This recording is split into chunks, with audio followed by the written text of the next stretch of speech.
Okay, so welcome you all once again for the second talk of our short-term course, Current Trends in Condensed Matter Physics. And it's a matter of great honor to welcome our second speaker, Dr. Navinder Singh. Dr. Navinder Singh is a faculty member at the Physical Research Laboratory, Ahmedabad. He received Bachelor of Engineering in Electronic Engineering and henceforth shifted to the field of theoretical physics. He obtained his PhD in theoretical condensed matter physics from Raman Research Institute, Bangalore, from 2000 to 2006. He then obtained his postdoctoral training from Institute of Physics, Bhubaneswar, Bologna Institute of Technology, Bologna, Israel, and University of Toronto, Canada. His research interests include electronic transport in strongly correlated system and the theory of unconventional superconductivity. Along with over 40 publications, he has published a book entitled Electronic Transport Theories from Weakly to Strongly Correlated System in 2017. Now I request Dr. Navinder to please. Yeah, thank you, Dr. Vinod. First of all, I would like to thank you for your kind invitation to deliver this talk. It's really a pleasure and honor. And secondly, I would also like to thank Dr. Harleen and all the members of the organizing committee for putting up this such a wonderful conference. So yesterday, when I received your phone call, so I could make out from your voice that you are under tension. And it's very natural, actually, when one is organizing a conference. So there are so many parameters, so that pressure comes and tension comes. I hope you are fine now because first session has gone very well, and I hope that all these sessions will go very well. And one more time, I thank the organizing committee for all your efforts to make this, to have this platform where we can share the ideas. Okay, so let me come to today's topic. So it is about introduction to unconventional superconductivity. So in the morning talk by Professor T.V. Ramakrishnan, so this topic was mentioned, unconventional superconductivity, briefly. So in this presentation, we are going to go into details of this field, and so we'll learn what is the current status of this field and what are the issues in this field, open problems. And then at the end of this, I will also tell you a little bit about what we have been doing here in PRL in these areas. Okay, so with this, let me first give you my outline. So because it's introductory talk and there are many students, so it is important to give some background. So first couple of slides I'm going to devote to that. So I will introduce weakly and strongly correlated systems. What are those systems? What is the difference between a weakly correlated system and a strongly correlated system? Then I will discuss about the BCS theory of superconductivity, because to appreciate unconventional superconductivity, like superconductivity in high temperature superconductors, cuprates, so it is important to first understand what is the BCS theory of superconductivity, which is the theory for the simple superconductivity in simple metals like mercury. So which is called conventional superconductivity. It is mediated by phonons. So so that will set the platform for our discussion of unconventional superconductivity. So in unconventional superconductivity, we will first brush up the materials and electronic structure, and then what are the problems. I will introduce phase diagram and then list the various problems of the field. And then what are the leading theories which are currently popular in this field, and what are how much they explain, and what are their weak points, where they fail, all the details of those theories. Definitely not all technical details, but it will be a sort of review kind of thing where we will be stressing more the physical basis of the theories, the conceptual structure and problems, not the mathematical structure, because going into mathematical structure is not possible in a 1.5 hour talk. So then I will list some experimental facts, and then we'll compare how these theories address those experimental facts, and that will sort of give a quantitative account of this theoretical progress in this field. So then I will just give a couple of slides on my work here in my group, what we have been doing in this direction in PRL, and at the end I will conclude and some take-home messages. Okay, let us start with some background. So first of all, as Professor Ramakrishnan in the morning mentioned about, he started same way and the free Fermi gas. So this is the textbook material, textbook material. So in the BSc, MSc, this is the topic which is taught, and this is what makes the core of the solid state physics course. So the idea is that so in metals you can approximate electrons as free particles. Okay, so the solution of the problem is a quantum mechanical problem, the electrons in a metal. So the ions form periodic lattice, and this quantum mechanical problem was solved by Bloch. So here's the photo of the Bloch. So actually so can you see my pointer?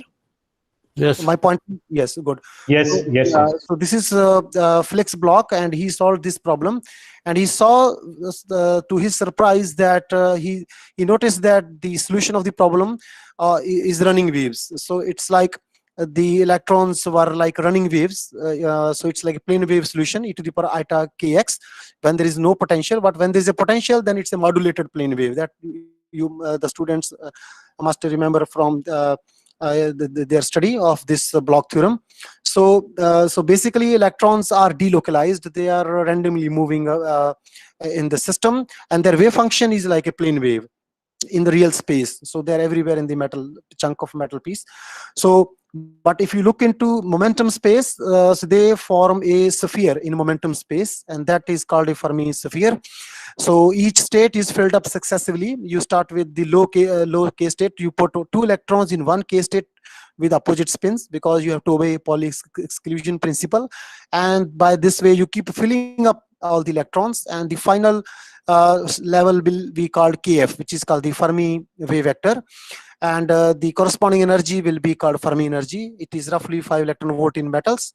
And in momentum space, it forms a sphere, and in the real space, they are running waves.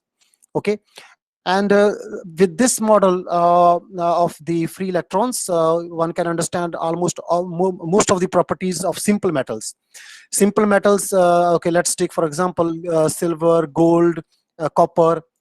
These are the simple polyelectronic metals. So for example, heat capacity is linear in temperature. You can easily derive from the from in the solid state theory, the Fermi-Dirac distribution at a finite temperature. You can derive the electronic heat capacity by calculating the energy of the system and then differentiating with respect to temperature. Then the Pauli paramagnetic susceptibility is temperature independent. So this shows that the system is highly degenerate. Even at room temperature, the electrons form a highly quantum mechanical, you can say, fluid. So they are distributed according to quantum mechanics, Fermi-Dirac distribution. Only in the near to the Fermi energy, in a very narrow shell of the width kBt, you have thermal excitations, and all those electrons which are excited in that very tiny region are responsible for the transport properties, stuff like that. And because that contribution is so minor, so the Pauli susceptibility is almost temperature independent. Then you have also studied as from Professor Ramakrishnan's lecture in the morning. So the resistivity is still linear due to phonons, okay, at room temperature. But if you go to very low temperature like 100 Kelvin or below that, so the resistivity start to bend like this. So this bending is coming due to phonons. It is T to the power 5 law. So sorry, this bending, yeah. So this whole curve is due to electron phonon interaction. But at very low temperature, so because these if you solve Boltzmann equation, for example, so the distribution of bosons, the phonons, you can take 1 upon e to the power h bar omega h bar beta omega e to the power beta h bar omega -1, the Bose-Planckian distribution. So at high temperatures, you can Taylor expand it, you get a T linear term, but at low temperature, that bosonic nature has to be taken into account, and you get T to the power 5 bending here in this. This is the signature of a simple metal. Dr. Navinder, your presentation is not visible. You have to present it again, I think. It is. Oh my God. So it's It not happened just visible. now. It happened just Just now. no problem. Sure. I will do it again. So window, yeah, this one. Share. Okay, can you see it now?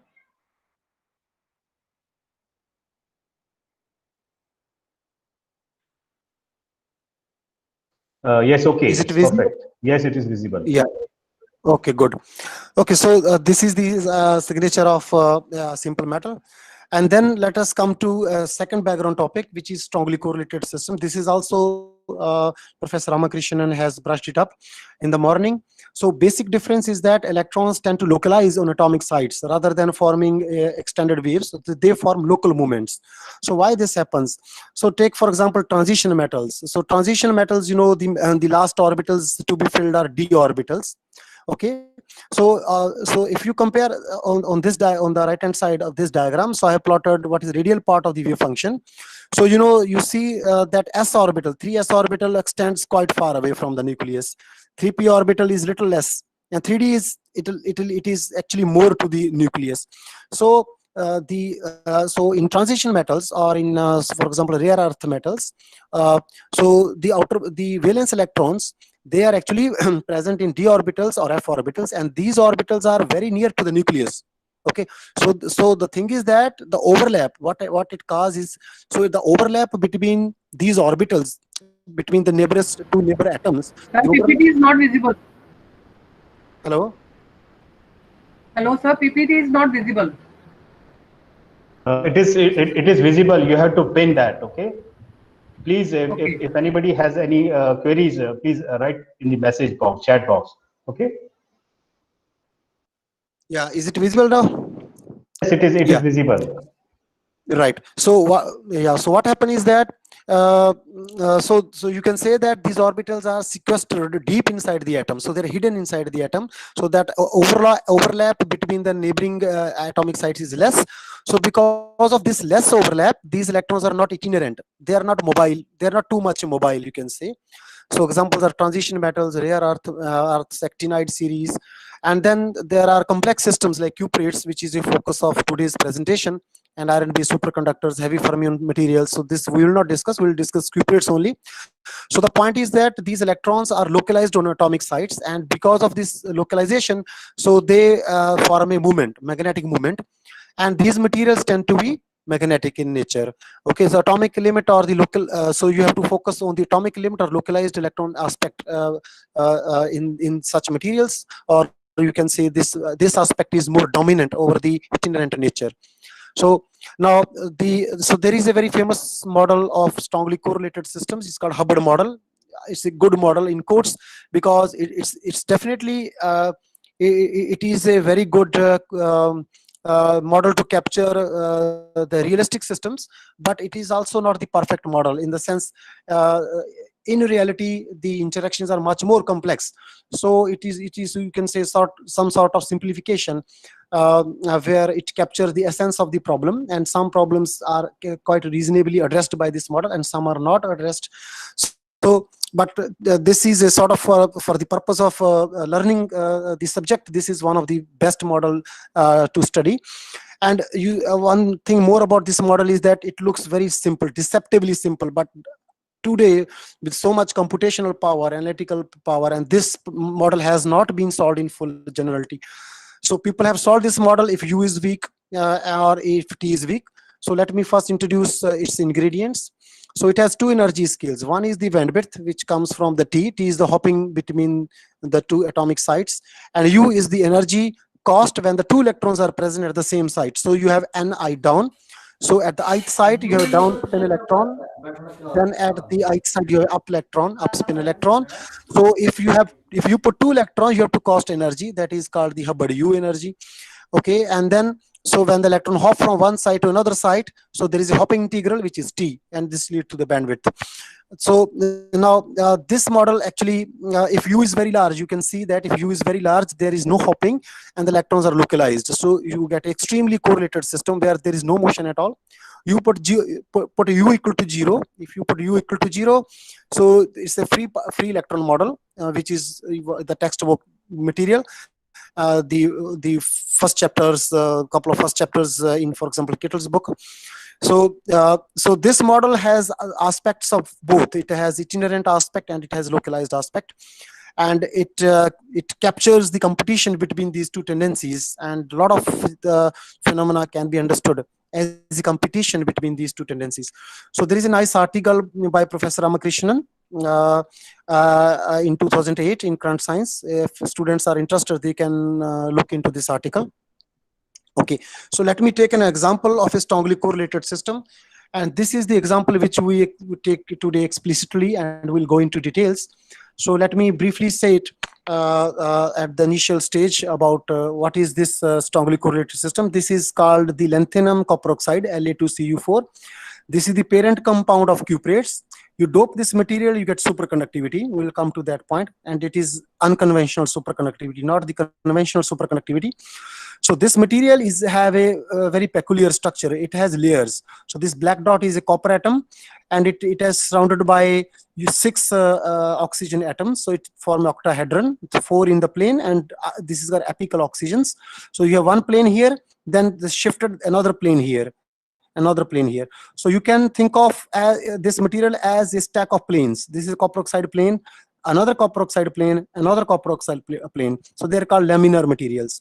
And in intermediate, there are strontium atoms, and these atoms don't have a very active participation in the phenomena which is relevant to us. For example, the strange metal behavior, superconductivity. It has been known, it has been proved actually from experiments, from various insights. It has been pointed out that actually by Anderson, that these copper oxide layers are the important elements in these materials. They are the main players, and in these layers resides the conduction electrons, and also in these layers the magnetic degrees of freedom also reside in these planes. And what is the role of these spacer layers? By changing lanthanum to strontium, you change the valence, and thereby you can actually pull out electrons from these layers. Or by changing, like in semiconductor, N-type doping, P-type doping, same thing, you can do it. You can add electrons to this copper oxide layer. You can remove electrons to the copper oxide layer. If you add electrons, it is called electron doping. If you remove electrons from these layers, it's called hole doping, because you introduce holes, absence of electrons, into these copper oxide layers. Okay, so if you look at the electronic structure, so copper in the free state, in the atomic state, has argon 3d10 4s1. This is the valence electrons. So when it makes the bonds in this material, the bond formation is called semipolar. It's not ionic bonding completely, it's not covalent bonding, it's intermediate bonding. So thereby the copper gives electrons, like in sodium chloride, you know, it's ionic bonding. Sodium gives one electron to chlorine. Chlorine atomic shell becomes filled like a noble gas, and it becomes negatively charged. Sodium becomes positively charged, so opposite charge attract each other. You get a solid, which is sodium chloride, common salt. So somewhat similar thing happens here, but this is it's not like that, because the thing is that if it is insulator, because sodium chloride is insulator, this compound is not insulator, so these valences fluctuate. I mean, there is a degrees of freedom which is mobile, okay, on the doping, but when it is not doped, it is insulator, but it is insulator due to a different reason that we come to now. So first of all, you have one hole or one unpaired electron. So if you know that d orbitals have 5, d shell has 5 orbitals, so you can accommodate 10 electrons. So one orbital must have single electron or unpaired electron. So that unpaired electron has a spin, so you will have spins on the copper atoms. Okay, all these spins on the copper atoms. Now these spins are not randomly oriented below a certain temperature. They organize nicely in antiferromagnetic arrangement. So this is called antiferromagnetic arrangement, and this is called a magnetic Mott insulator. So if you just view this from the band structure point of view, then you will conclude that because the band is half filled, it should be metal. You know that if the band is half fill, it's a metal. If there is a gap between the conduction band and valence band, if the gap is very large, it is insulator. If the gap is small, like 1 electron volt, it becomes semiconductor. So from that understanding, you will conclude that it is a good metal, but it is not a good metal. So here, this is the instance where the band theory is a failure. The free electron model is a failure. This, as Professor Ramakrishnan was telling in the morning, this is an insulator, and because of the strong repulsion between the electrons. Because if this electron wants to hop from this side to this side, so you will have 2 electrons here. So 2 electrons repel each other, okay, and that will cost energy. This is captured by Hubbard U. So the 2 electrons at one side will cost energy. It is captured by Hubbard U, and this is not energetically favorable. So it is an insulator. This compound is an insulator. So this is called a Mott insulator. These are special insulators, different from band insulators. Okay, so with this brief sort of sketch of free electron model and a little bit about the strongly correlated systems, I would like to switch on to conventional theory of superconductivity. So in conventional superconductivity, it was discovered by Camerling Onus in 1911. Okay, so I'm just quoting his own words. So he wrote, mercury has passed into a new state which, on account of its extraordinary electrical properties, may be called the superconducting state. So he was cooling mercury with helium, liquid helium, and then at 4.2 Kelvin he saw that resistance suddenly goes to 0. So within the measurement error, it was 10 to the power minus 5, so it was almost 0. And he recognized that it is not the ordinary low resistance state. It is something very special about it. So that thing he recognized, and this is what he quoted. So that is the discovery of the superconductivity. Now it happened in 1911, and then the BCS theory came in 1957. So in the intervening years, so over 4 decades, so there are a lot of efforts were being made, and so you can say that many top class scientists grappled with this problem, but without success. So Einstein wrote a paper in 1920, I guess 2021, so in which he tried to understand this mechanism, but he could not reach to the conclusions. And similarly Heisenberg, Landau, Feynman, all those people actually worked on this problem, but without success. Okay, so the problem was that it was the problem was because people could not understand what is the real cause of this phenomenon. So the question which was addressed, question which was asked, were not correct. I mean, those questions were why the system lose resistance, but the proper question would be why the magnetic properties radically modifies when system goes to superconducting. It becomes a perfect diamagnetism. So biggest obstacle was the lack of proper understanding of the central issues of the problem. And then enter Fritis London. So this man actually was the pioneer in the field, and he studied it. And so his investigations were actually luckily after when the Meissner effect was discovered in 1933, I guess. So he was the person who could understand the real reason of this transition, and he actually emphasized the diamagnetic aspect more, and both the magnetism, perfect diamagnetism, and also the zero resistivity, these two both ingredients, then only one can understand the thermodynamical properties of superconductivity, and he led to the conclusion of wave function rigidity and energy gap model. Okay, so some sort of stage was set for these men in the 1950s. And so Bardeen, Johann Bardeen, you may be knowing from semiconductor physics also. He got the Nobel Prize for the discovery of transistor. So he was also working on this problem, superconductivity, starting from 1940s.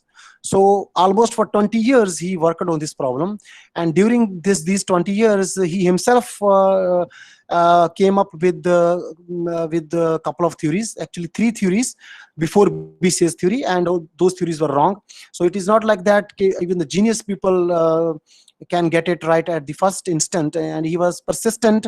The difference of John Bardeen from these guys, these great men, was that so he could persistently focus on this problem for decades. But this, for example, generally if you are working on a problem and you are not able to make progress, sometimes you encounter another problem which is more interesting and you shift your focus. And sometimes that is good, sometimes that is bad, because shifting focus, I mean, you can work on new problems, but this was not in the case of John Bardeen. So he kept working on this problem, and finally he could solve it with the help of his postdoc. This is Cooper and his PhD student at that time, Bob Schrieffer. So the idea was this: because the phenomenological side, it was quite understood from London's work. So they came up with this, that the electrons actually scatter each other via exchange of phonons. So if you do this second order perturbation theory by the exchange of phonons, you would see there is an attractive component to the electron-electron repulsion. So the electrons repel each other because they are negatively charged particles. In metals, because they are dense systems, and there's a lot of screening going on, and you might have studied Thomas Fermi model of screening. Okay, and if you take into account screening of electron-electron interaction plus the interaction mediated by phonons, these virtual phonons, if you take both of the interactions, you see that at sufficient low temperature, there is an attractive interaction between the electrons, and then they form bond pairs. Okay, and once they form bond pairs, then they are effectively like a boson, and then it's the effective Bose-Einstein condensation in the momentum space. So you get a superconducting state. Okay, so now what is conventional superconductivity? Superconductivity in which Cooper pairing is mediated via exchange of phonons is called conventional superconductivity. Okay, so basically what happens if you look into momentum space, so in the in normal metals you have a nice Fermi surface, spherical Fermi surface, and then when you cool this material, then the Fermi surface becomes gapped. So you get a gap around the Fermi surface, and this gap comes because of the condensation in the momentum space. Electrons form pairs, and there is a condensation. And from this energy gap model, you can understand all the exotic properties of superconductivity. Okay, so with this, I would like to now shift to unconventional superconductivity. If anybody has questions regarding BCS theory, so I can stop here for a couple of minutes and address these questions. Otherwise, we can move on to unconventional superconductivity. Sir, I have questions. So I have a question. Can you please go back to the last slide? This one? Okay. Yeah. This one. So at the end, you are saying what happens to electron when a metal turns superconducting. So between transition from metal to superconductor, when happens, what is that special thing that happens so that there is a gap here? Like in a metal, there is no gap above the formistry. That's but right. When you come to superconductor, there is a gap. So what is the reason behind this gap happening of this gap? Yes, the reason is that because you have a condensate, and then there is a binding of the Cooper pairs. So if you want to take a electron pair out of condensate, or take one electron out of condensate, you have to supply some energy. Okay, for example, if there is no gap, there is a fine nice Fermi sphere. So because of there is no gap, even at a very small temperature, you will have quasi-particle excitations. But now when there is a gap, so you have to supply minimum amount of energy, which is 2 h bar omega, or delta amount of energy, 2 delta amount of energy, to break a Cooper pair out of the condensate. Okay, this means that there is a gap. Okay, so this gap is indirect. Okay, it is felt in the measurements. For example, when you do tunneling experiments, or when you do optical spectroscopy, like you measure optical conductivity, you see that below certain frequency there is no conductivity, but suddenly the conductivity rises above that when the photon has sufficient energy to excite the Cooper pair out of the condensate, or break the Cooper pair from the condensate. So that gap is actually felt through probes like optical conductivity, like tunneling experiments, stuff like that. Okay. Yeah. So any other question? There is one question from Dr. Kiran Singh. Which characterization can be used to distinguish between band insulator and Mott insulator? Oh, okay, very good question. Yeah. So that's a very good question. See, I mean, for example, this material lanthanum to copper oxide. So people did DFT, density functional theory, initially, and they saw, okay, this is a half-filled material, and their DFT told them it should be a conductor. But when the material is also fabricated and then people measure its resistance, it shows it shows clear insulating behavior. Okay, so then this band theory is failing. So now so if somebody gives you a material and says that it's insulator or a metal without giving any operators, for example, you don't have 4-probe measuring device, so you can't measure the resistivity, you can't know whether it's insulator or not. But what it is given to you, that it has transition metals and oxides, then from there you can see that there are single electrons on some sites, and then you can guess actually that there could be these strong correlations, that Mott physics is present, like this Hubbard term in the U term is present. Okay, that is the way. I mean, so it is from experience. You have to learn from your experience that simple metal oxides, they are not I mean, they will be conductors. But in these materials where you have transition metals or rare earth, for example, rare earths are sometimes conductors, because rare earth will have a strongly correlated band. Then you will have conduction band also. So this is really a question which depends upon your understanding of the field.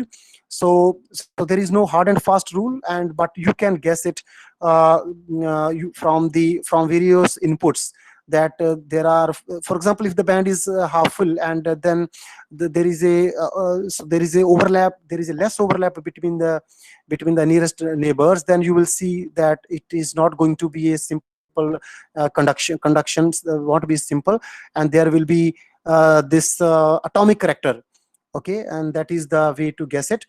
And but nowadays there are methods to know it exactly, that is called a DFT plus U. So you can do density functional theory with Hubbard U. Okay, then you can do this numerical simulation, and then you can see, yes, with Hubbard U it should be insulator. Nowadays, yes, sophisticated algorithms are available. Or you can solve this model, Hubbard model, because this captures the essence of the problem. And then there is now the solution. Now, if you know that U is small, then it high probability it is going to be metal. If U is large, it is going to be insulator. If U and T are of the same order, then again it's non-perturbative problem. Then there are methods available which is called dynamical mean field theory, DMFT. Okay, so it's a very powerful technique in which you can solve things non-perturbatively, and then you can draw the phase diagram of the material as a function of U and T, and then you will, in the phase diagram, you will have part of the phase diagram where the system, you will see that it will be conducting, there is insulator, there is a magnetic phase. All those phases can be worked out, and this is a very important active field in condensed matter physics, dynamical mean field theory for strongly correlated systems. Yeah. So that is what I would like to say about yes, Navinder, now I am here because I am using PC where I do not have mic. So thank you very much. But still, because I am working on some insulator material, and experimentally it is really difficult for us to conclude whether it is a band insulator or it is a Mott insulator. And yes. I agree with you. Most of in many oxides, for example, nickel oxide, Mn oxide, so still it is not clear whether they are Mott insulator or a band insulator. From if the material is semiconductor, it is not highly insulator. We can perform the measurement, resistivity measurement, and then we can do this one. We can find out, for example, variable range hopping strongly. Whether but really insulator sample, it is really a tough time for the experiment, at least to prove whether it is It's a band insulator or it's a Mott insulator. So That's right. Yeah. So this understanding will come with experience. So you will solve more problems. And I mean, the people like, for example, Anderson, for example. So Anderson had a great legendary intuition. So he could guess the material. I mean, for example, in the cuprate case, he could guess it to be insulator. So that kind of intuition some people have. And so that comes from the experience, basically. So, but the concrete tools like DMFT, stuff like that, they are concrete methods in which we can investigate things in detail. but I agree with you. It is difficult. with the DFT and by other methods which you have suggested theoretically, you can confirm it really whether it is a Mott insulator or band insulator. Huh? Am I right? Yeah, DFT with you, you get indications of this, because then you have to see how much weight is there on the Fermi surface, what bands, what orbitals cross the Fermi surface, so what is their weight on the Fermi surface, and then then for example, from there you have to basically calculate resistivity. So computation of resistivity is also difficult. You have to use Kubo formula, all those and band structure information has to put in. Okay, so then there also it's not sure thing. I mean, you can guess it, but real test is the experiment. Experiment will tell whether it's a really insulator or it's a semiconductor. Experiment will be the final judgment. But yeah, one can get clues. One can get good guesses out of these studies, DFT plus U, and then by computing resistivity, using Kubo formula or Boltzmann transport equation. So that is I mean, this is again, yeah, the field which will require a lot of thoughtful exercises, approaches to the problem and stuff like that. Okay, thank you very much. Thank you very much for explaining all these things. Yeah. So any other question? So if not, let us move on to our topic of unconventional superconductivity. So in slide number 5, Hello? you had a picture of Yes, sir. Navinder, I have some small comment. Will the estimate of U and T will throw some light about the whether it is a Mott insulator or band, insulator? Because you and I believe that the U is playing the major role. That's right, sir. There is some critical U. There is a critical U which makes the things this way or that way. Yes, sir. Critical U. That is right, sir. For example, in cuprates, it turns out that this U and W bandwidth and this U, they are of the same order of magnitude. So at zero doping, because at zero doping, all these states are filled. So there is no possibility of conduction. It is a Mott insulator. But once we dope the material, we make holes. So this electron will be removed. For example, you have a hole here. So then this electron can go there because that vacancy is there. So then, because if this electron goes there, vacancy comes here. So then this electron can come there in this vacancy. That way, vacancy to vacancy, variable range hopping. That way, vacancy to vacancy, the hole or electron will start moving, and the system start conducting. So, but in your language, what you said that, so when we dope the material, this term grows up. When the T grows up, this starts dominant over this term, and the system becomes a not good conductor, but start conducting. That is the thing. But I'm not aware of this critical U. Maybe Professor Ramakrishnan comment on that. So because I'm not able to see the audience, I don't know whether he is there in the audience or not. But I am not able to answer this question. If there is whether there is a cutoff U, and if the U is less than that, the material is a metal, is a conductor. I think you told that this simulation gives various phases. That's right, sir. Yeah. So that will explain the because if their values can be estimated and understood, then you can tell what will be nature. Sir. Yes, sir. From the phase diagram, yes, that can be one can have this kind of cutoff view. But then so the phase diagram of the Hubbard model, yes, that can be obtained, right? Yeah. So then another theory backup envelope number will come from that. Yes, right, sir. So there is no simple way to get this critical U, but those dynamical mean field calculations does give this U. And that can be put in phenomenological form to predict, to know that those no, I'm not aware. Okay. So similar, I think one can look into the simulation, those UT diagram that and Right, phases, and find out some regularity in that, where things are, how things are changing. That's right, sir. Phenomenological region, for phenomenological argument. Right, sir. But it depends upon what kind of dispersion is put in. So what is how this T depends upon the K? It will not depend details of dispersion and all that. I see. It will not depend on that detail. Okay. Those things are average out. I see. Okay, good.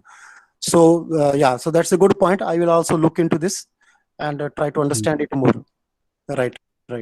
So so then from DMFT, yes, we can get this critical U. That's right. Yeah. Okay. So if there is no more question, we'll move on to unconventional superconductivity. So unconventional superconductivity, basically, let me first give the definition. So in conventional superconductivity, electrons scatter by exchange of phonons, but in unconventional superconductors, this is not a phonon. It has been ruled out because there is no isotope effect. Okay, at the optimal doping where the superconductivity is most dominant, there is no isotope effect. Isotope effect is the signature of conventional superconductivity. So there is no isotope effect in the case of the unconventional materials. So then people say, okay, this may be a spin fluctuation, a magnetic glue, maybe a not phonon, but it can be a meganon, for example. Okay, and then as in the morning Professor T.V. Ramakrishnan was telling, so there are also ideas which says that the superconductivity comes from the another way, which is called Anderson way, Bruckner-Anderson way.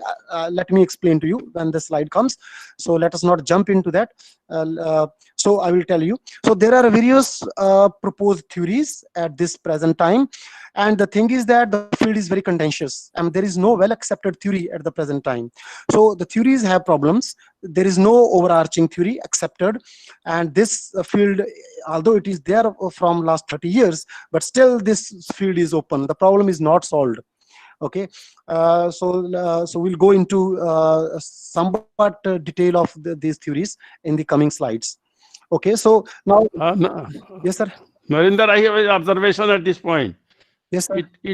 This problem will remain unsolved till the Coulomb interaction is solved. Exactly. Maybe, Coulomb repulsion, because Coulomb correlation, unless you solve that problem, this cannot be solved. And it will remain like Coulomb problem. Yes, sir. Possible, sir. That is also possible. But let us see how the progress goes. Okay, so there are a lot of unconventional superconductors. So because this field is so wide, I cannot cover all these superconductors. So I focus especially on cuprate high TC superconductors. Okay, so cuprates, they were discovered by Badenoch and Muller in 1986. And so there was a clear jump in their TC. So in phonon mediated superconductors like mercury, for example, the superconductivity is less than 10 Kelvin. Now there are BCS superconductors which can superconduct around 20 Kelvin also, but there was a clear jump in that. And after a couple of months, then people discovered superconductivity in another compound which is called YBCU, yttrium barium copper oxide. This compound could superconduct at a temperature of 90 Kelvin, which is greater than the liquid nitrogen temperature. Liquid nitrogen is 77 Kelvin. 75 Kelvin. So it was superconducting greater than the temperature of the liquid air. So that was really a breakthrough. And so this was recognized, and these gentlemen were awarded with the Nobel Prize. Because both of the fundamental advancement in superconductivity, new phenomenon, and also because applications. Because if you make superconducting material at a very high temperature, I no need to stress here, it will have tremendous applications in power transmission or in high field magnets. So in heavy, large heavy ion collider, so these magnets, these materials has been already used. So that has been awarded with the Nobel Prize, this problem. But the point is that precisely at the same time, Anderson recognized that these materials are very different. So he recognized that these are not metals, they are Mott insulators. So the question is how an insulator can become a superconductor. So we can understand a metal can become a superconductor, but insulator becoming a superconductor, it was really surprising. Okay, so we'll brush through those surprises very briefly. So it was Anderson's insights. Before we go to those things, let me again tell you about its electronic structure. It is, as I told you before, it's a layered structure, copper oxide layers. So copper has D9 valency after giving 2 electrons. So you can easily solve it. Lanthanum is 3+, oxygen always take 2 electrons. So you can solve this thing and you will get that copper has to lose 2 electrons. So your 1 electron remains unpaired. So you have these copper oxide layers, and each atom here has a single electron, unpaired electron, and they form a antiferromagnetic arrangement. Okay, this is Anderson. So Anderson argued that this is one component or one band model for model can be used to understand these materials. So this bond is anti-bonding bond coming from copper 3d x² minus y² orbital hybridized with the oxygen p orbitals. So that is the band which is important. So let me look a little bit, go into what is called the crystal field effects.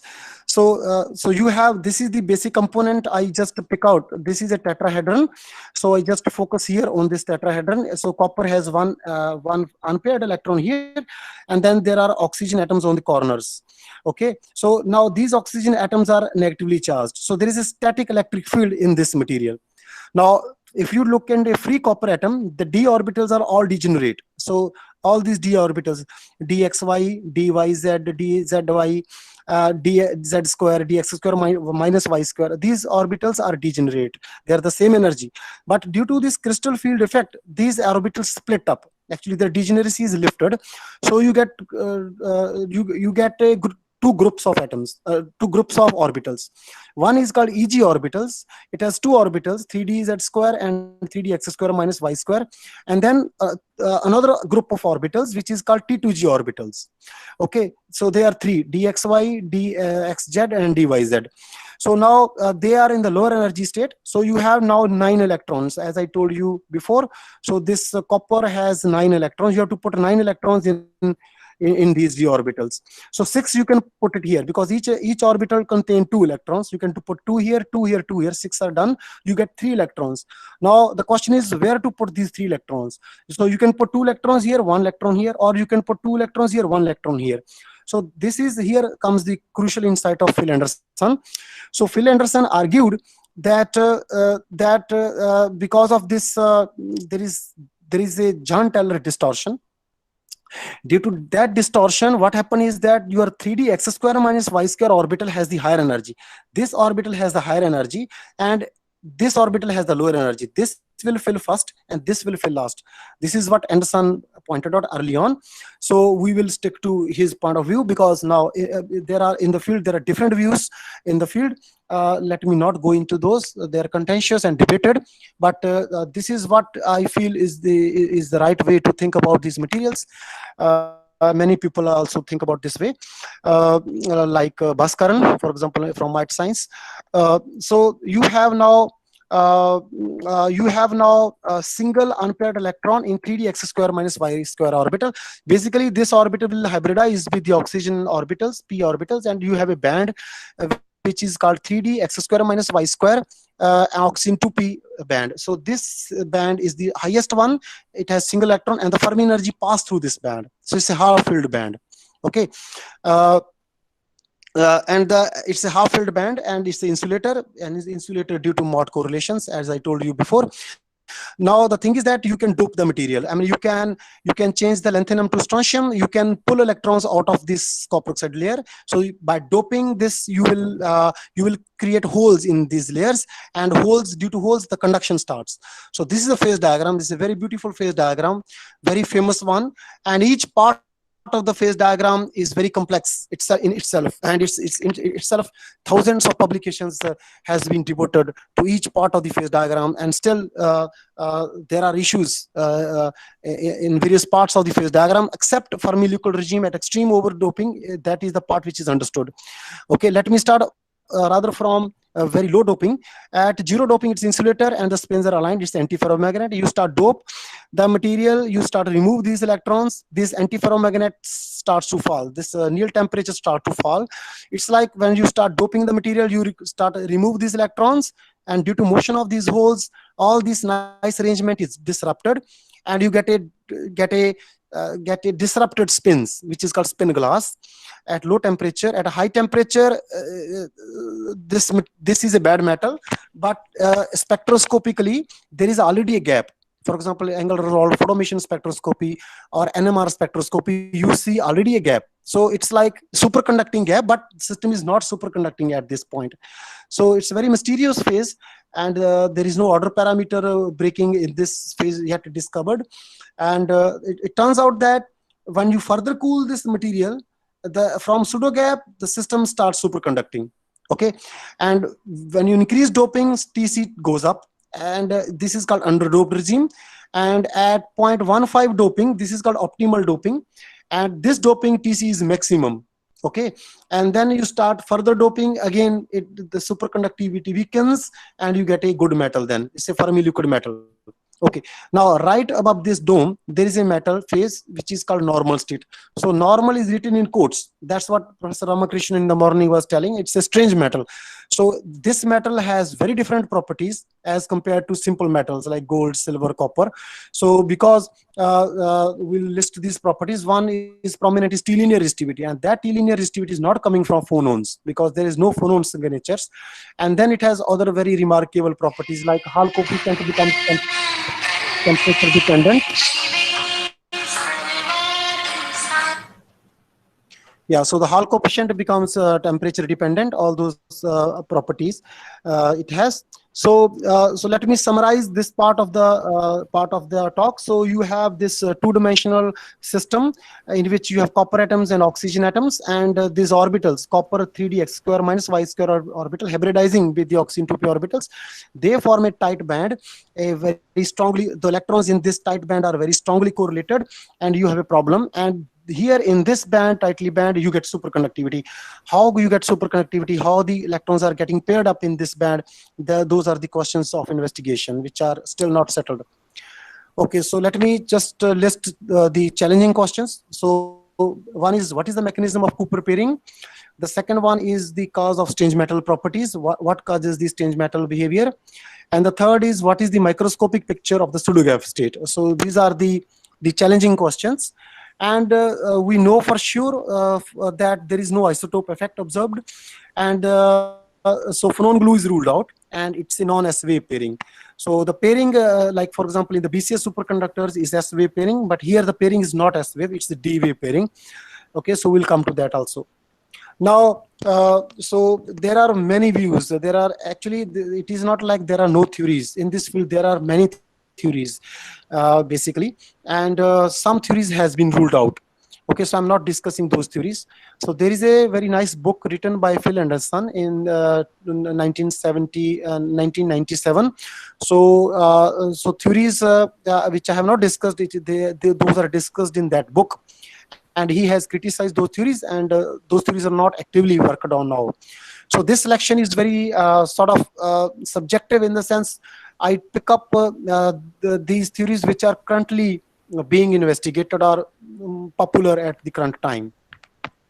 So one is the Anderson's and collaborators. So it is called resonance valence bond theory, and it has many versions. One is called renormalized mean field theory, and then there has been slave boson formulations of the problem. Then there is a plain vanilla version. Actually, this is a funny name given by the Anderson and collaborators to a simplified version of the RBB theory. And then there are theories which are actually along the lines of the BCS. So these guys, the main person was David Pines in this, and and collaborators. So they argued that one can understand these unconventional superconductors just along the line of the BCS superconductors. Rather than exchange of phonons, these systems exchange some magnetic flux spin fluctuations. So we'll discuss that also. Then there is a recently by Chubukov, Andrei Chubukov. So he has put forward this idea that one can understand this unconventional superconductivity from Cohen-Luthinger physics. Okay, I will tell you what is Cohen-Luthinger physics. And then there are cluster extensions of dynamical mean field theory. So, this is one of the most actively pursued and prominent way of doing calculations, and because this is a non-perturbative approach, so it has a lot of insights into the problem from DMFT. Okay, let us start with the first one. So this is Anderson's RVV model and the related developments. So now, so this is what Anderson argued. So he argued that, so the system is antiferromagnet. It is observed, but when he postulated it, at that time in this antiferromagnetism was not observed. So he argued that these spins which are antiparallel on adjacent sites, they form singlet pairs. So these singlet pairs are not static in time, so they fluctuate.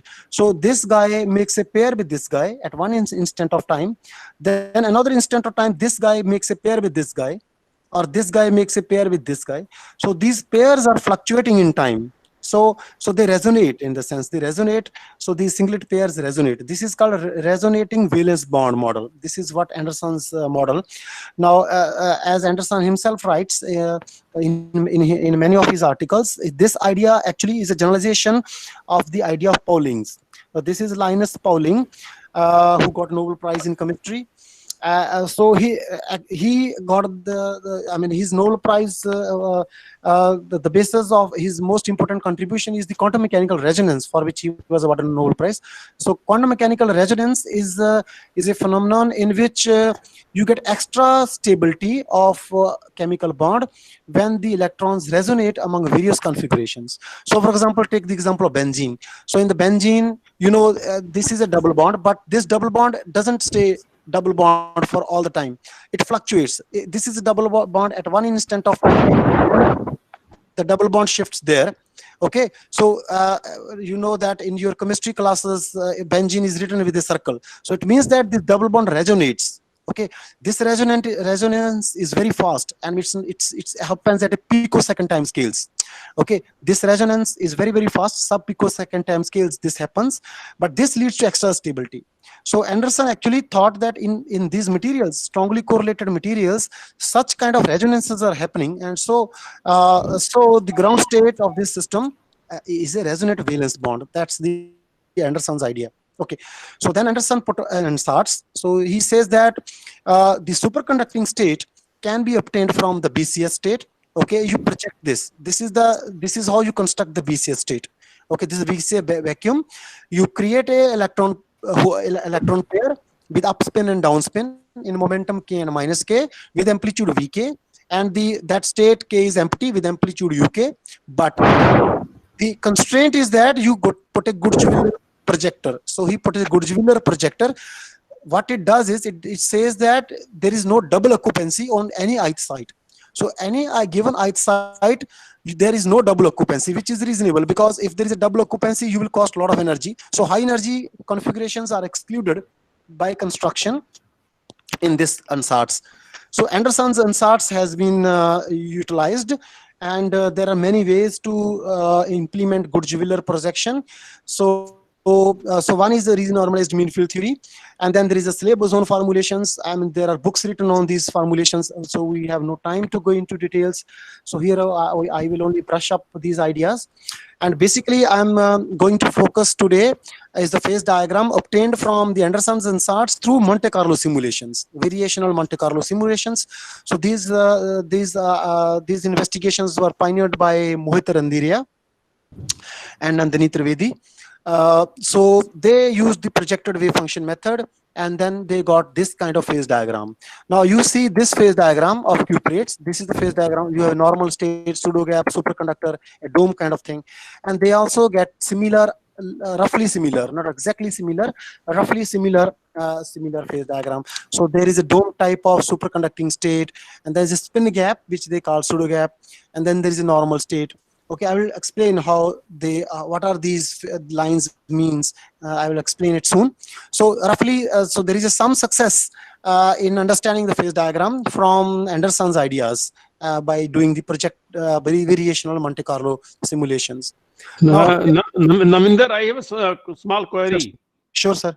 How the first phase diagram was obtained? This is experimental phase diagram. Okay, go ahead.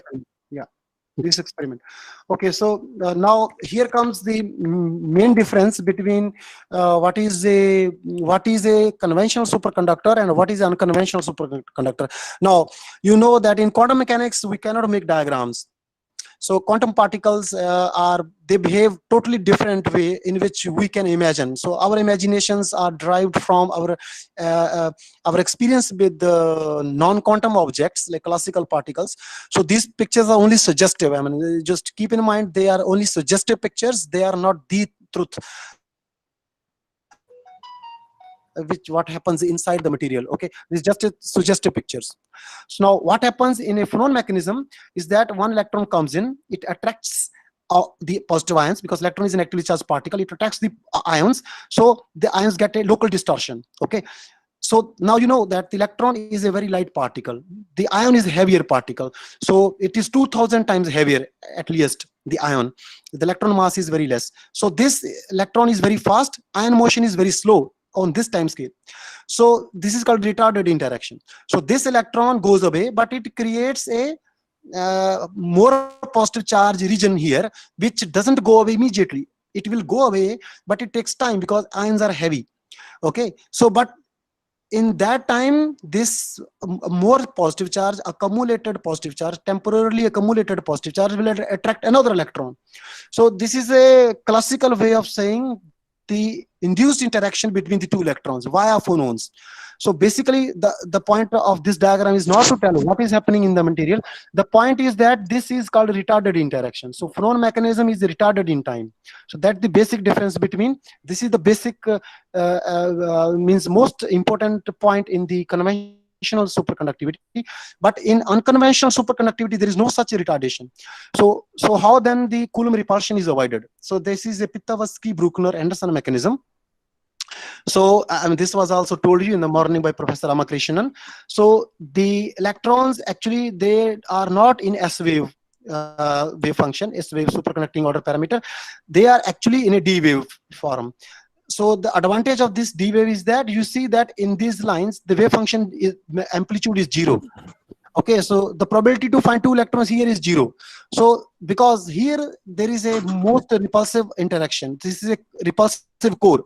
So by putting themselves in this kind of wave function, which is called D wave function, they avoid repulsive interactions. Okay, so they avoid repulsive interaction. That is the unconventional superconductivity. You don't need any glue. So there is no pairing interaction, there is no glue, but you can have these electrons in this wave function.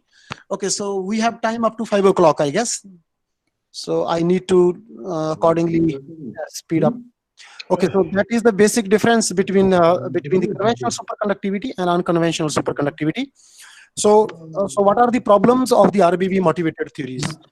So the problem is that, so if you look at this diagram, which is the diagram obtained from the RBB solution, so this line, which is the pseudo gap line, okay, it ends at where the superconducting dome ends. Okay, but the experimental phase diagram, in the experimental phase diagram, if you look here, there it was not drawn. Sorry, that line is not fully drawn. Actually, it goes up to, it cuts the dome. So actually, this pseudo gap line cuts the dome. Okay, at a point which is called a quantum critical point. So the phase diagram, although qualitatively resembles with the experimental phase diagram, but this line is obtained wrong, and it does not cut through the dome. Okay, so that is the one problem. Why this is not a minor problem? Because in this model, they actually postulated that the pairing happens at a high temperature. It's a spin gap. So you have preformed pairs, and at low temperature they superconduct. So you can say the pseudo gap is a mother phase of superconducting state. But if you look at the experimental phase diagram, then there is no pseudo gap in this region, but still there is superconductivity. So this means that it misses out the important physics. And also at P star, a lot of observables are anomalous. Okay, the electronic heat capacity is logarithmic divergence, so that is not obtainable from the Anderson and collaborators theories. So that's another open issue with this problem. So you can say that these theories, our theories are partly successful, and a lot of work remains to be done in this direction to make this the theory of unconventional superconductivity. So let me go on to the next topic, which is called the unconventional superconductivity through the exchange of spin fluctuations. This is along the BCS lines. Okay, it's called glue theories. So just like the BCS, instead of the exchange of a phonon, so David Pines and collaborators, they argued that there is a magnetic fluctuation which is sort of exchanged. Okay, so one can rationalize the unconventional superconductivity on the lines of BCS, replace phonons with the magnetic spin fluctuations, and you get that pairing. Okay, and then you can explain the superconductivity, unconventional superconductivity. So to realize this, what one must have the two kinds of carriers. One is the localized spins, which provide the magnetic glue, and then you should also have itinerant carriers which are being paired. Okay, so only then you can clearly implement such ideas, because phonons is a different subsystem, electrons are a different subsystem in a conventional superconductor. Similarly, in unconventional superconductor, you should have a degrees of freedom which provide glue, which are spins, which are localized, and these fluctuations of these guys provide the glue for these itinerant electrons which are running waves. Okay, such division is needed if you want to clearly implement such ideas, but such division is not possible, as Anderson argued that the important band is only one band, which is called the 3d x square minus y square hybridized with the 2p orbitals. So two band picture is debated, and there are the questions on this two component picture. That is one objection. The second objection is that if you assume that it is a one band one type of carriers only, it is a one band in which the carriers are mobile, that you are 3d x square minus y square oxygen 2p narrow band, then there is a conceptual problem. Then it is very difficult to imagine that the same electrons being paired among each other by the very same electrons. So how it is possible? The same electrons provide the glue, and the same electrons are being paired up. So that one faces the conceptual problems. So these are issues with this kind of approach. And then there is another serious criticism raised by Phil Anderson. So he argues that the Migdal-Eschenberg theory actually cannot be used to study the cuprates. So okay, let me make it clear. Migdal-Eschenberg theory was developed for conventional BCS superconductors. BCS theory is a weak coupling theory, and the Migdal-Eschenberg theory is a strong coupling theory. Basically, it is for the phonon-mediated superconductors where there is a retarded interaction. Now, Phil Anderson argued that the Eschenberg extension of BCS3 describes electron pairs bound together by the exchange of low-frequency bosons. Okay. However, in cuprates, exchange of antiferromagnetic spin fluctuations is a very high energy or high frequency phenomenon. Thus, Eschenberg theory cannot be applied to this cuprate problem, because you know that in the Hubbard model you have J term and then you have this U term, and TJ model you have this J term, or in the Hubbard model you have this T term and U term. Both are of very high energy scales. These are high energy scales or high frequency scales. So it is difficult to get a slow degree of freedom, because like phonons, you know that phonons comes from lattice vibrations, and the ions are very messy.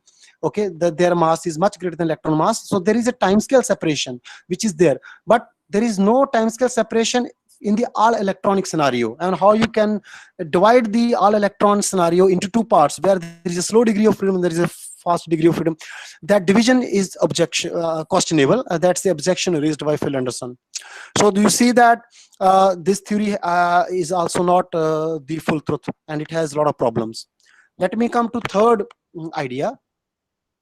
This idea is recently revived by Chubukov, and it has been actually put forward at the early stages when the BCS theory was discovered in the 1960s. It was put forward by Kohn and Luttinger. And the idea goes like this. So it is argued that the electrons are paired up by the attractive part of the otherwise repulsive electron-electron interaction.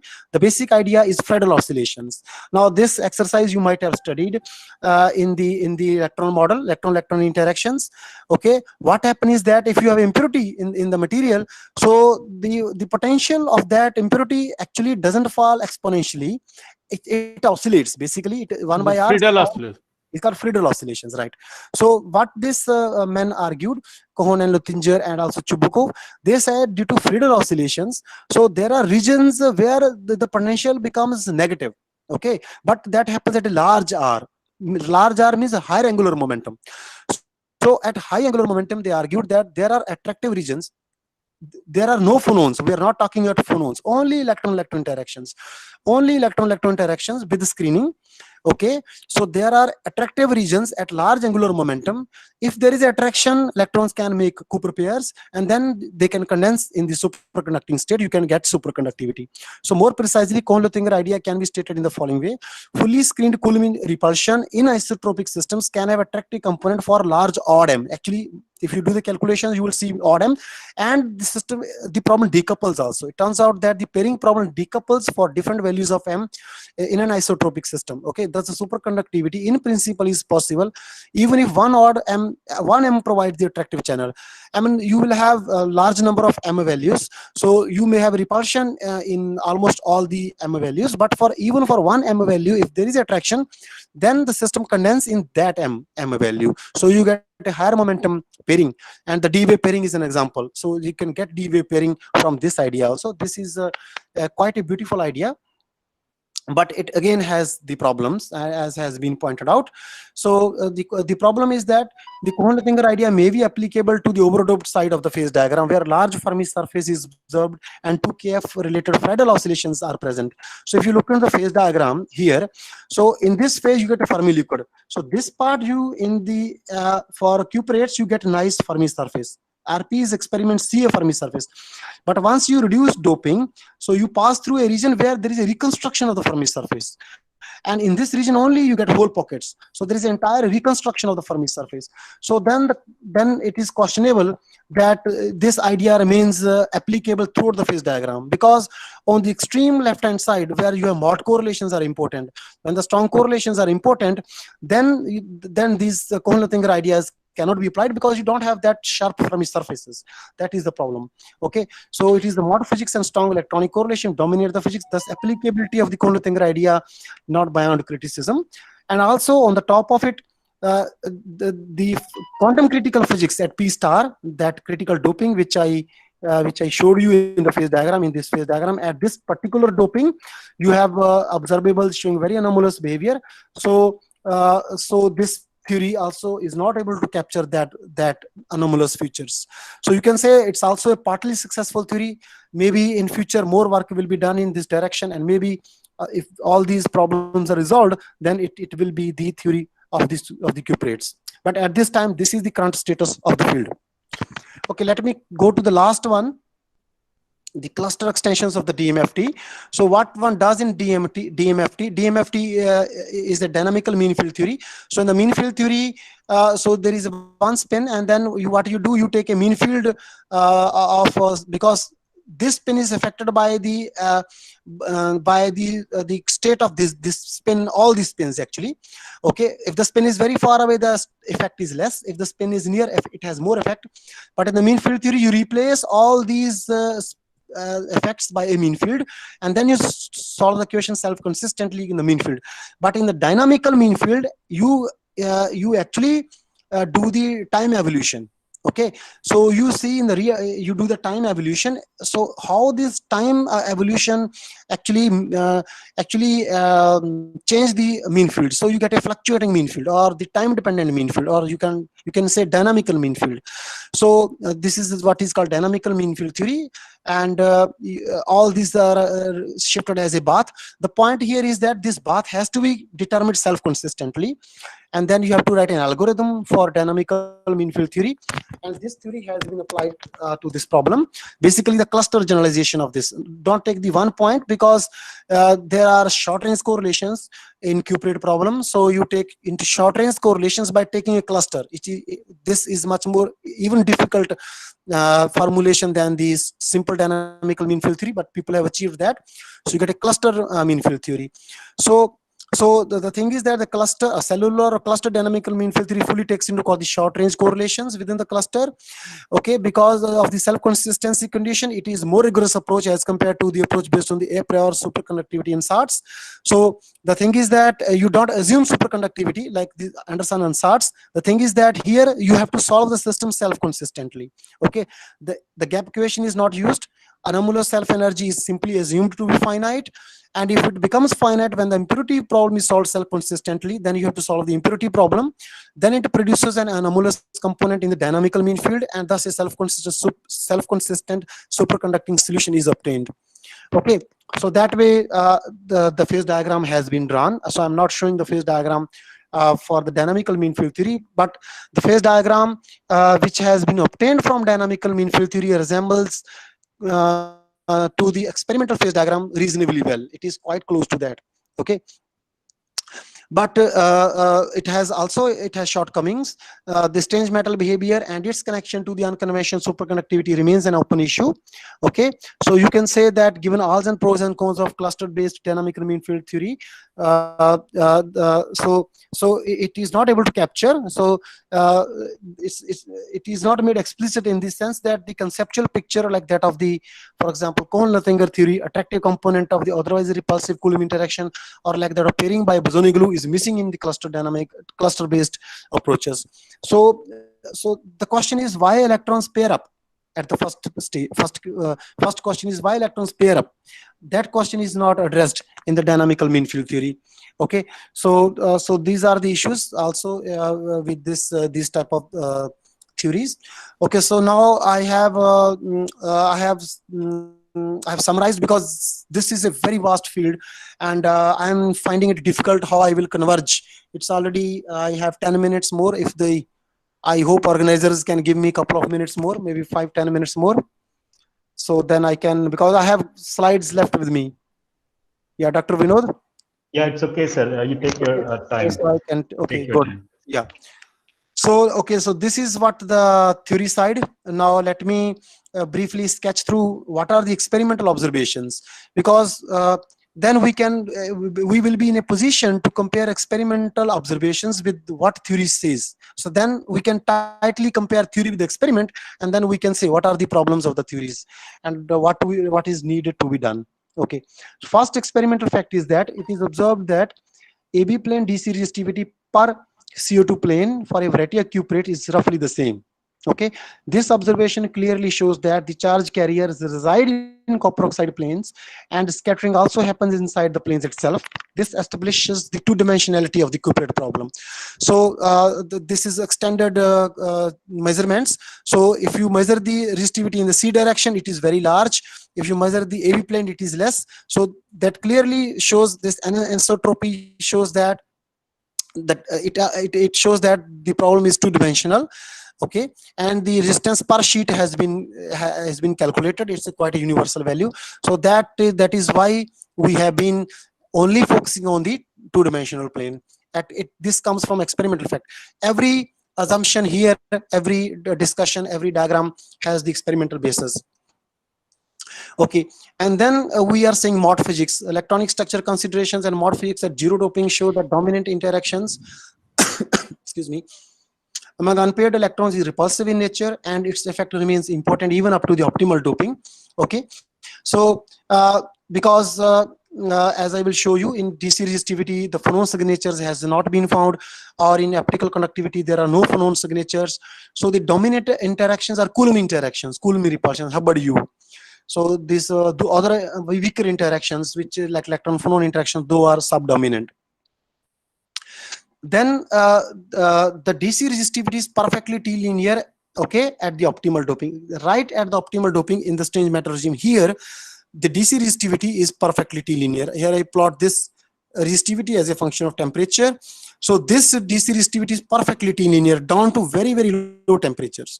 So that is the most, you can say, famous enigma of the problem, because if it is coming from phonons, there should be a bending. The bending is not there. And the second problem is that the resistivity is very, very high. Okay, so it violates what is called the Mott limit. I think this is to me it appears to be boson resistivity. It's mediated by boson, because Yes, the residual comes in the normal materials. It is not normal materials. yes, there So are. one can argue that way also. Yeah. So which boson then? So which boson? What is- Boson, well, it could be Magnan, it could be plasmon, it could be. Yeah. So this Magnon theories has been Magnan seems to be more Right. potential. right. So Magnon theories has been put forward, but at low temperature, people have done measurement at millikelvin temperature. If there are Magnons, then there is a bending. There is a low temperature bending even in the case of Magnons. But here there is no bending even up to millikelvin temperature. So that is why the Magnon idea has been ruled out. What So- about plasmon? The plasmons, yeah, so the plasmons, for example, if you consider the plasmon, so then first of all, this is a very strongly correlated system. So plasmons are there in, for example, you take a two-dimensional electron gas. So in 2D electron gas, electrons are freely mobile, and you get a Linear yeah, dispersion. Yeah. linear dispersion, and you can get Yes. oscillations of the electrons, collective oscillations of the electrons, Yeah.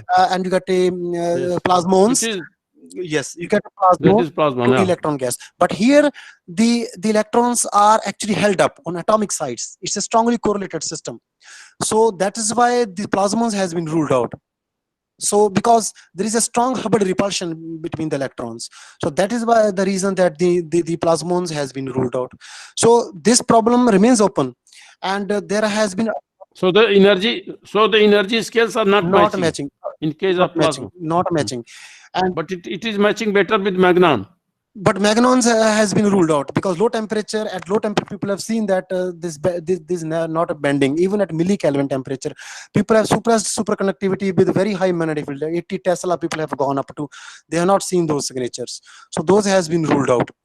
So yeah, this is really a challenging problem, and it remains, as Professor Ramakrishnan told in the morning, and this remains open even today. This remains open.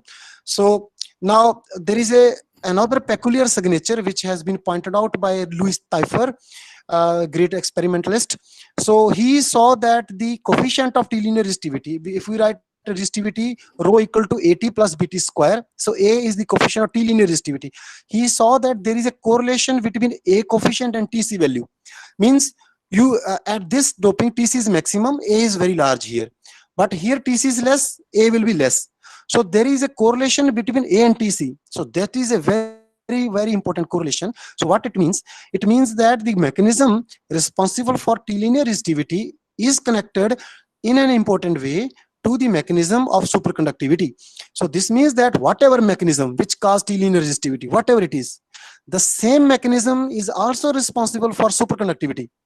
So there is an underlying mechanism. So that clue is given to us by nature, but because this problem is not solved, why T-linear resistivity is coming, because this problem is not solved, and also why superconductivity instability happen, this problem is also not solved. So that underlying mechanism remains hidden. Okay, if one problem is solved, then the other problem will also will be solved. It either way. I mean, if one understands the real mechanism of superconductivity, then if that is correct, then one will also understand the mechanism behind T-linear resistivity. Both are connected at a deeper level. So that is a joint problem, and this remains unshattered up to now, even after 30 years. Even the most beautiful or smartest minds in the field has put their efforts, and the efforts are still going on for this problem. Okay, so then another experimental fact is that, okay, because of the lack of time, I am going to skip this because we cannot go into too many details. I will give you the reference. If anybody is interested, can read my paper. So there I have given all the details.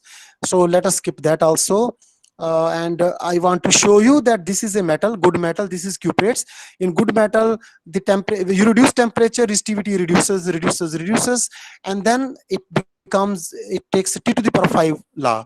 It happens at roughly debate temperature divided by 5 or 3. I'm not exactly remembering the transition temperature here. That is proportional to the debate temperature. If the temperature is very small as compared to the debate temperature, you get T to the power 5 law. If the temperature is very much larger than the debate temperature, you get a T linear law. But in cuprates, there is no debate temperature, you see. So as Anderson argued, the phenones are subdominant, and it is purely electron scattering which leads to this T linear behavior. Okay, so you have another clue: phenones are not important, and there is a clue already I have stressed. There is no isotope effect. So there are not just one evidence, there are so many evidences to say that yes, the phenones, we can neglect phenones, at least in this problem.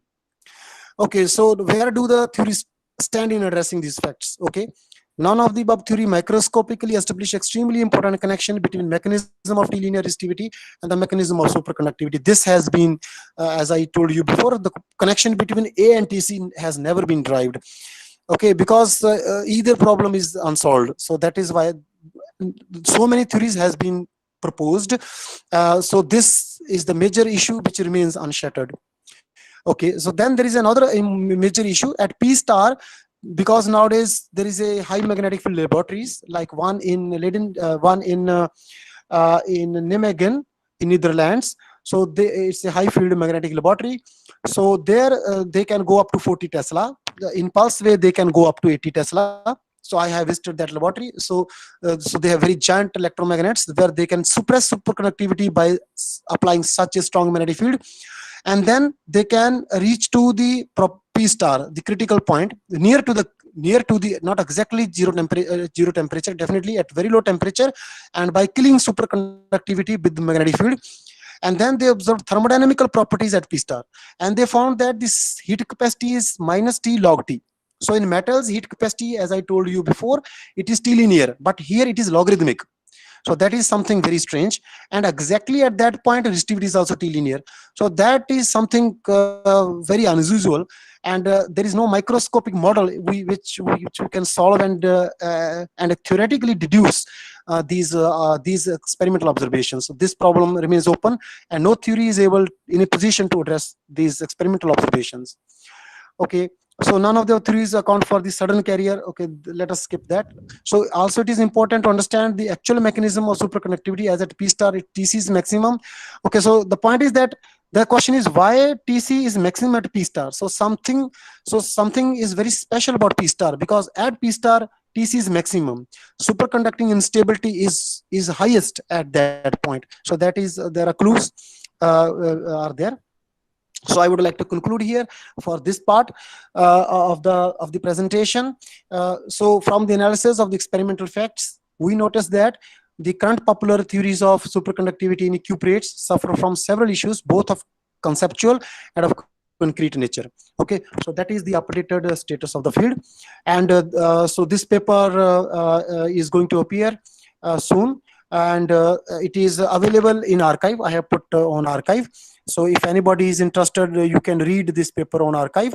And I have my email there, so you can email me if you have questions related to this thing. So because of shortage of time, I have skipped a lot of details. All the details you can get into this paper. Okay, so let me devote a couple of minutes to what are the investigations that we have been doing. So you see, in the given state of affairs, it is best to make progress using, number one, phenomenological theories, and to study about the strange metal behavior.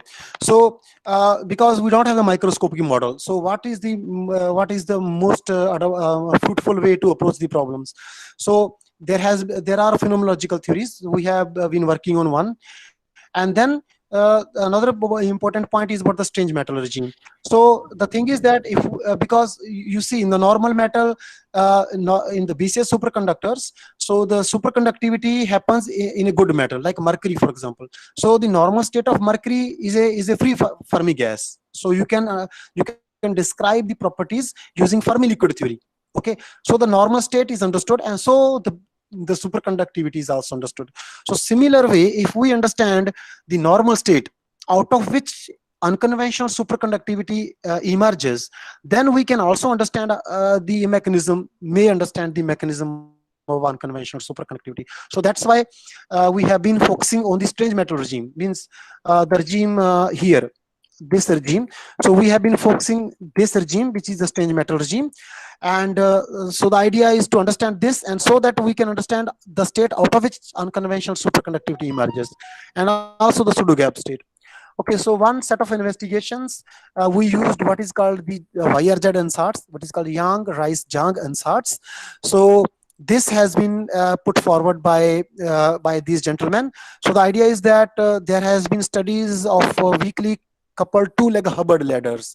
So there are rigorous theoretical results out of this, and then these men argued that those rigorous theoretical studies can also be applied to cuprates.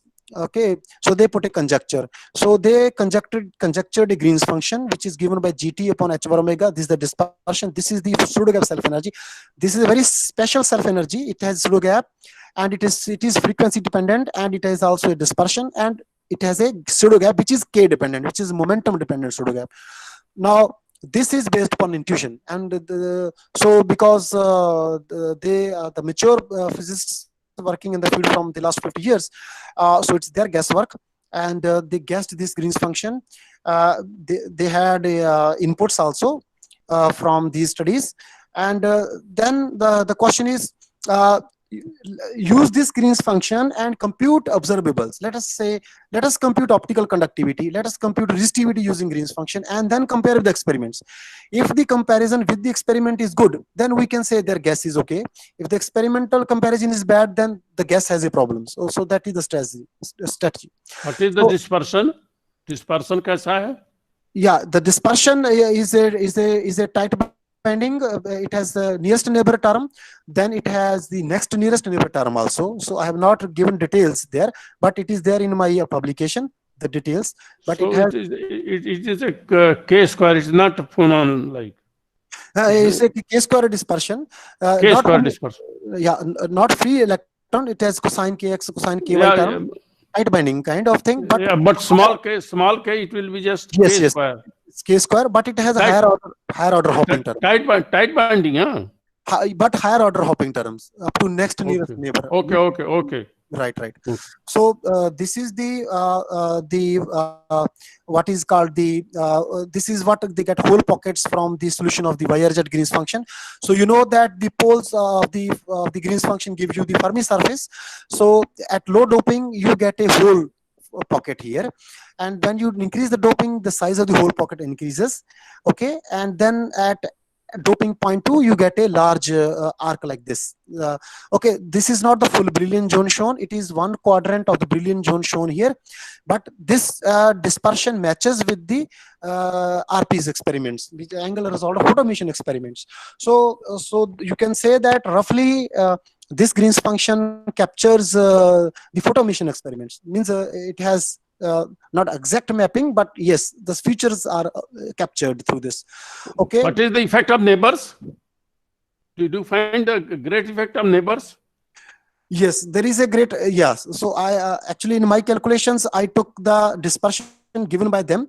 So maybe we can redo the calculation. We can neglect higher order terms and see the nearest neighbor and see the dispersion. That's a good point to investigate, and we'll definitely study it and we'll connect. We'll tell to you.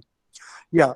So what I calculated optical conductivity, okay, in this pseudo gap regime. So people have observed. So the thing is that when you reduce doping, so you go from 0.1 doping to 0.0. So you go from say you increase doping 0.06 to 0.1. When you increase doping, the pseudo gap should decrease. So the thing is that this T star line decreases when you increase doping. So the magnitude of the pseudo gap actually decreases basically. So we are able to find out that feature in the optical conductivity.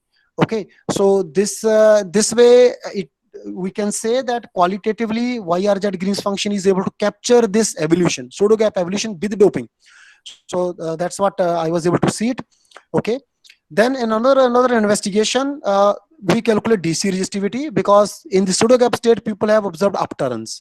In this regime people have observed upturns, so we do see upturns. So what we did, we took not the free electron wave function, Green's function, we took YRZ Green's function, and we dress the YRZ Green's function with impurity scattering, standard impurity scattering, and then we get upturns also. So this is the Mott gap shown here. This is density states. You see that because this is a feature of strong correlations, you get a Mott gap here, and this is the AC conductivity, this is the DC resistivity, the zero frequency limit of this graph, and you get upturns also.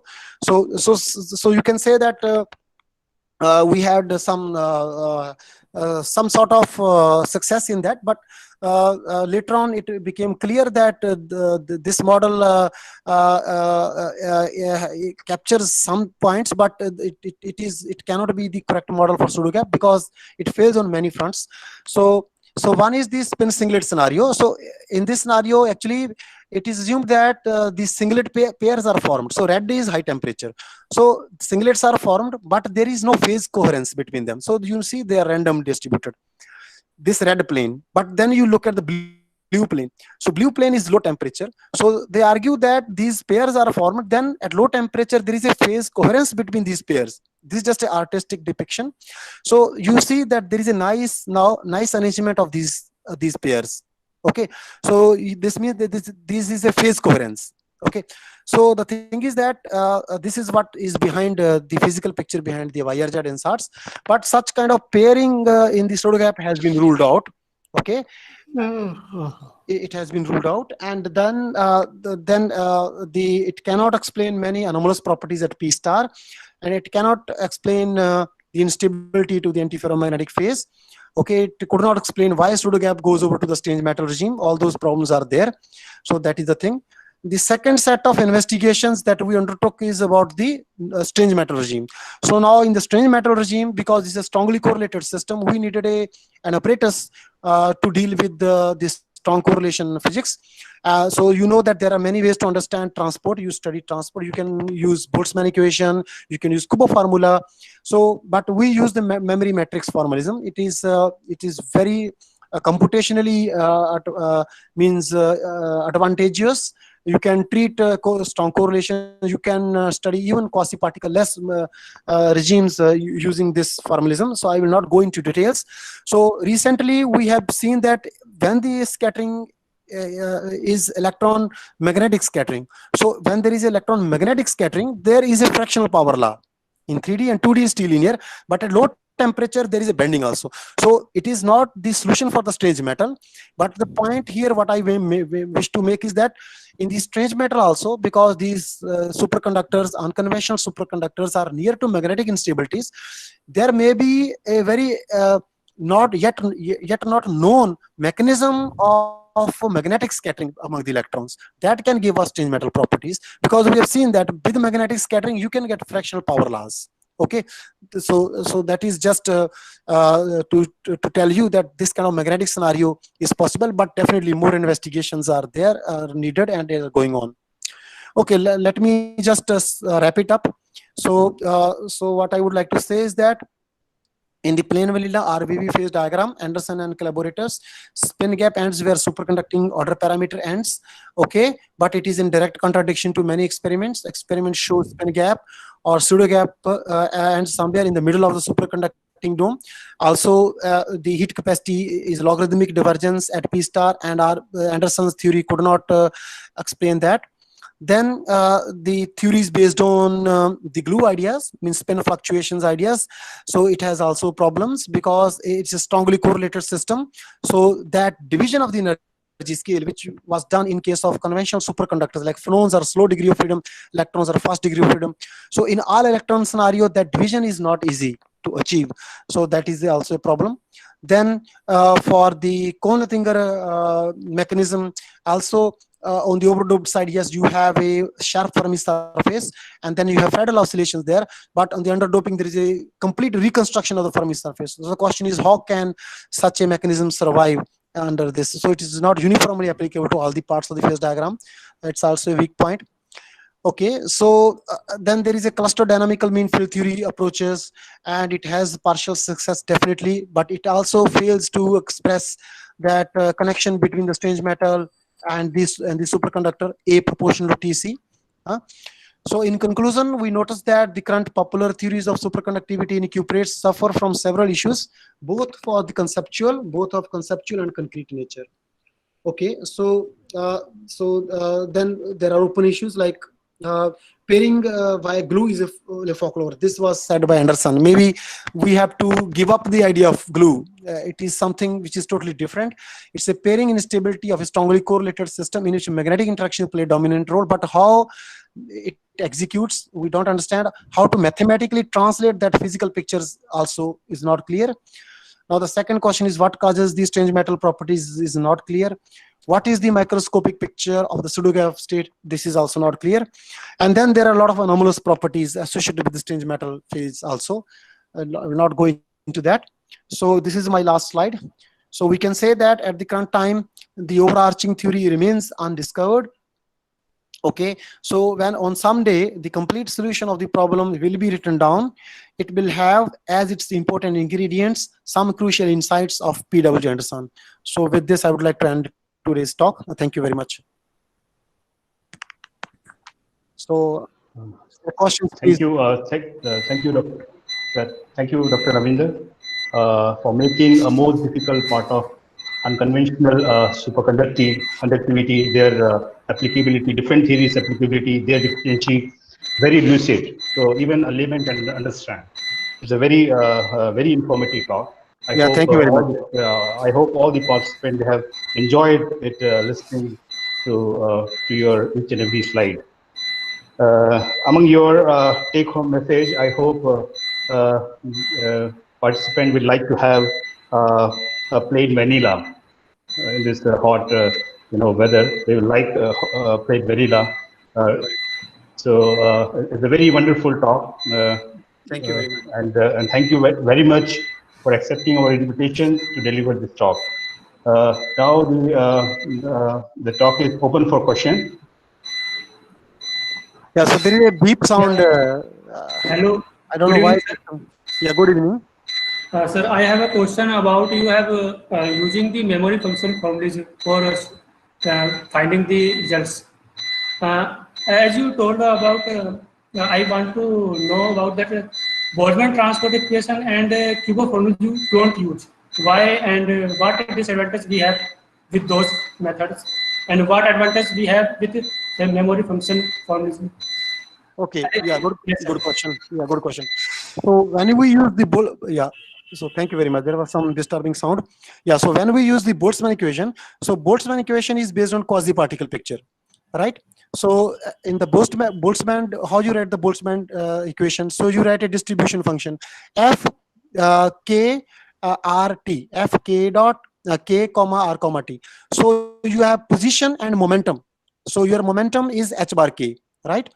So you can say in quantum mechanics, momentum and position don't commute each other. So then how you can write a distribution function and evolution equation for the distribution function. So basically what happened is that the Boltzmann equation is quasi-classical, the distribution function is quasi-classical, and then you use the picture of quasi-particles, well-defined quasi-particles. So then this means that you can apply Boltzmann equation to weakly correlated systems. Okay, but when you apply it to a strongly correlated systems, the quasi-particle concept itself breaks down. Okay, there you cannot apply the Boltzmann equation. That is the trouble with the Boltzmann equation. But the memory function formalism is applicable even to the strongly correlated systems. That is the reason. Narinder, a comment on this is that there is the replacement of FRT. FPRT, momentum RT, that's a distribution, Wigner distribution function. Yeah, you can write down the Boltzmann equation in terms of Wigner distribution function. Right, and Right. that gives quantum, purely quantum thing, Right. and that is more amenable to approximation That's right. than the Kubo memory function or Kubo formulation, because sir. that's difficult to approximate. Right, sir. But you could have this beginner is somewhat better to physics in it. But both are similar. There's no difference between beginner formulation or Boltzmann formulation to memory function. Both are similar. Many body problem aspect remain there. You cannot, Right, sir. unless you solve the many body problem, nothing That's right, sir. move further. Yeah. So one problem with the Wigner formalism is that the Wigner formalism, the density sometimes comes out to be negative. So negative density is Well, that's because of approximation made there. Because the dynamical structure factor is comes out to negative. be So negative it has as well. unphysical. Because that violates fluctuation Yes, sir. dissipation theorem. So that's a problem because of approximation, Yes, sir. not because of the approach. Approximation. Because Yeah. So So, we have to think of. that's right. I think Yes, it sir. will be very nice to think of repair of that. How you can repair it and go ahead. Then you will get better Yeah. result. Yes. Beginner. That is the problem. No, now the question is because this Fermi liquid theory. So for example, if we have a weakly interacting system. So for example, take an example of a metal at low temperature. So the thing is that the phase space for scattering becomes less and less when you lower the temperature, because the diffusion zone about the Fermi surface, which is of the width kBt, shrinks. Okay, once it shrinks, the scattering becomes less and less. Now, if the scattering becomes less and less, then what happens is that if you write delta momentum times position uncertainty, delta p times delta x, order of h bar. So if the delta x is large, means the thing is that the quasi-particle is not scattering for a long distance, then the delta p becomes very small. This means that uncertainty in momentum is small. You can say that the momentum becomes a good quantum number. So you can define well-defined momentum. So once you define a well-defined momentum, you have a quasi-particle picture. Means your momentum is well-defined for the quasi-particle. But in the strongly correlated systems, interactions are so large that uncertainty in momentum becomes very large, and then you will lose the notion of quasi-particles. That is the problem. So Boltzmann equation can be applied where the quasi-particle picture is clear-cut. You are on a safe ground. But once you have strong interactions, you have to go away from the Boltzmann equation. You have to deal with more quantum approaches. Manifestly quantum approaches like the memory function beginner formalism. Beginner. Right. Formalism. That's right, sir. What are the properties of strange metals? Yeah. So strange metals. So strange metal, one of the prominent. Right, sir. So one of physical properties, 1, 2, 3. Right, sir. So one is that the resistivity is T-linear, starting from very low temperature up to 800 Kelvin, 700, 800 Kelvin. That is one feature. Second feature is that the Hall coefficient. So Hall coefficient is equal to, in the simple metal like silver, Hall coefficient is equal to -1 upon NEC. N is the number density of electrons, E is the charge on the electrons. Just like classical metal, just like simple metal. Yeah. Now, so Hall coefficient is temperature independent for a simple metal, but in strange metals, the Hall coefficient is inversely proportional to temperature.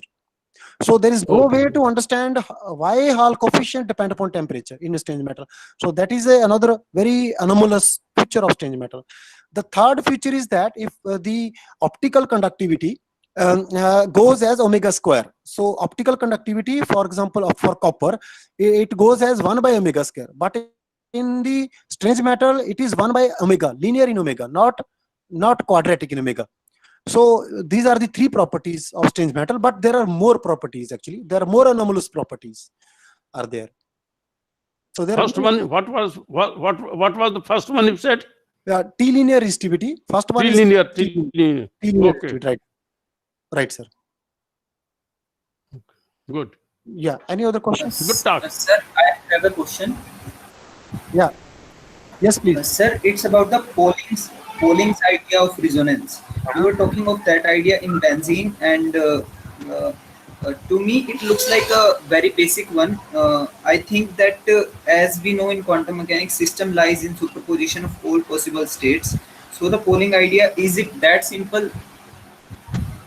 Yes, it is that simple. It is that simple because you have the weight of all the configurations in which the system can go, right? That is the polling idea. So the trouble, it's not that polling idea is wrong. Can you see the slides? Are you able to see the slides? Yes. Yes, yes, yes, sir. Yeah. So look at this slide where this I discussed the Linus Pauling's idea. So basically, Anderson's idea is actually generalization of Pauling's idea. Now the trouble is that so this may be happening or this may not be happening. Only way to check is through observations. So let us assume this is happening. The Anderson's idea is correct. Then even at zero doping. Even at zero doping, it should not be antiferromagnetic. It should be a resonant valence bond. There should not be spins localized like this. So this means that from the observation, this means that this RVB model is not correct. Okay. From itself, here itself, this picture, you can see that the RVB idea is not correct, but his projected wave function, Gutzwiller projected wave function, that idea has some truth. This idea has been tested and it has a partial success in explaining the superconductivity, but definitely his original idea has been changed. I mean, because you see at the phase diagram, at the very beginning, at the zero doping, it is not a resonant valence bond, it is antiferromagnet. Yeah, so that is your answer. But there are materials which are called spin glass materials. If you are interested, you can study that. So the one person in MIT, Senthil works on this kind of spin glass materials, quantum spin glass materials, where you have RBB kind of things at zero temperature, but not in the cuprates. Okay, so it is a very important active modern field, and you can browse his references for more study. Yeah. To me, it seems RVB is more closer to the intuition. That is right, sir. It is more closer to the intuition. Yeah, but neutron scattering shows the localized movements, antiferromagnetic arrangement. Yeah. So, any other question? I think David Pine's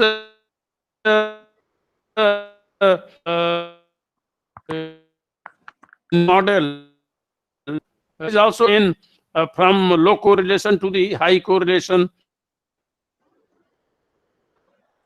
Right, sir. So, yeah, David Pine's, because the thing is that the question is what will be the pairing glue?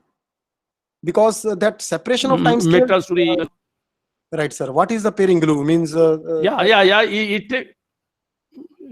No. What I'm saying, is that the David Pine's dynamical model start from high density, it goes up to the very low density materials and covers these materials which you are talking about. Yeah. Is it unified mathematical method? Random phase approximation screening theory, right? Yeah. He generalizes, just for helium, for Fermi liquid, he has a unified theory. Unified theory. Fermi liquid in neutral Fermi liquid as well as for this, superconducting materials also. Recently published in Journal of Physics. You remember that? You may be knowing that. Right, sir. I have seen that thing. Right, sir. Yeah. So that appears to be a unified thing, but I don't know how much successful for these materials. Yeah, but yes. So there are people who believe that ideas, magnetic glue ideas, but you see there are clear objections. So one clear objection by Anderson himself.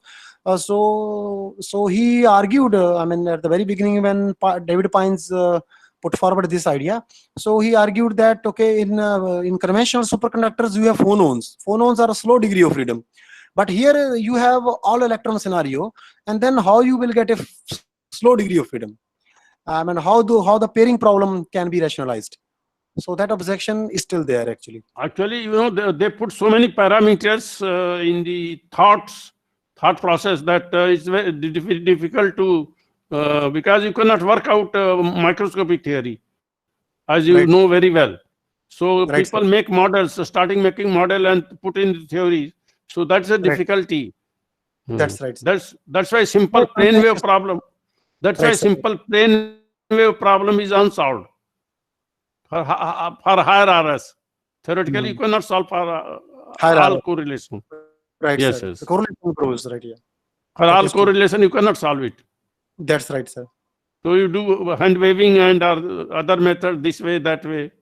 Try Right, to so understand. Approximate, right here. That So is I think something that picture will emerge, I think. Yeah, hopefully. Hopefully it will emerge right here. Okay, good talk. Thank you, sir. Thank you, Dr. Navinder, for a wonderful talk.